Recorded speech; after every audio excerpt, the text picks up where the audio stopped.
இயேசு கிறிஸ்துவின் இன்ப இனிய நாமத்தில் வாழ்த்துகிறோம். இன்றைய வேத வசனம்: கர்த்தருக்கு பயப்படுகிற மனுஷன் எவனோ அவனுக்கு தாம் தெரிந்து கொள்ளும் வழியை போதிப்பார். சங்கீதம் 25:12. Today's Bible verse: Who is the man that fears the Lord? Him shall he teach in the way he chooses. Psalms 25:12. நீர் கர்த்தரால் ஆசிர்வதிக்கப்பட்டவர். உம்மை பார்த்தால் பயமாய் இருக்கிறது. நீர் எங்களுக்கு எந்த தீங்கும் செய்யக்கூடாது என்று உம்மோடு உடன்படிக்கை பண்ணிக்கொள்ள வந்தோம் என்றார்கள். இதை யாரிடம் சொன்னது என்று தெரியுமா? பெலிஸ்தரின் ராஜாவும் முதல் மந்திரியும் தளபதியும் ஈசாக்கிடம் சொன்னார்கள். ஈசாக்கு வேறு இடத்திலிருந்து வந்து அங்கு குடியிருந்தார். வெளியூர்காரரை பார்த்து தேசத்தின் ராஜாவே பயந்தார். காரணம், வெளியூர்காரரான ஈசாக்கு அந்த தேசத்தில் விவசாயம் செய்த போது தேவனுடைய ஆசீர்வாதத்தால் 100 மடங்கு விளைந்தது.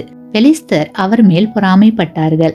ஈசாக்குடைய தோட்டங்களில் இருந்த கிணறுகளை மண்ணால் நிரப்பினார்கள்.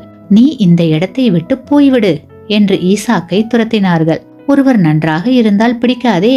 வேறு வழி இல்லாமல் ஈசாக்கு வேறு இடம் சென்று விவசாயம் செய்தார். அங்கு வந்தும் துரத்தினார்கள். வேறு இடம் சென்றார். அங்கு வந்தும் துரத்தினார்கள். வேறு இடம் சென்றார். இவ்வாறு துரத்த ஓடின ஈசாக்கிடம் இப்போது ராஜாவும் மந்திரியும் தளபதியும் உடன்படிக்கை செய்து கொள்ள வந்தார்கள். ஈசாக்கு தேவனுக்கு பயந்தவர். அதனால் கர்த்தர் தாம் தெரிந்து கொண்ட இடத்திற்கு ஈசாக்கை அழைத்து சென்றார். ஈசாக்கும் அதை புரிந்து கொண்டார். பெலிஸ்தர் மேல் அவருக்கு கோபம் இல்லை. கர்த்தர் நமக்கு இடம் உண்டாக்கினார் என்று ஈசாக்கு அங்கே தங்கினார். தேவன் தம்முடைய பிள்ளைகளை நடத்துகிற விதம் பல சமயங்களில் வினோதமாக தெரியலாம். ஆனால் அவருடைய பிள்ளைகளுக்கு எது நல்லது, எது தேவை என்பது அவருக்கு நன்றாக தெரியும். கிறிஸ்துவுக்குள் அன்பான சகோதர சகோதரிகளே, பிரச்சனைகளை வெறும் பிரச்சனைகளாக பார்க்காதீர்கள். தேவன் விரும்புகிற இடத்திற்கு உங்களை சுமந்து செல்கிற வாகனங்களாக அவை இருக்கலாம். நீங்கள் செல்வது உங்களுக்கு தோல்வி அல்ல, அது உங்களுக்கு வெற்றி.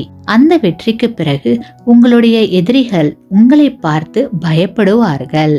ஆமேன்.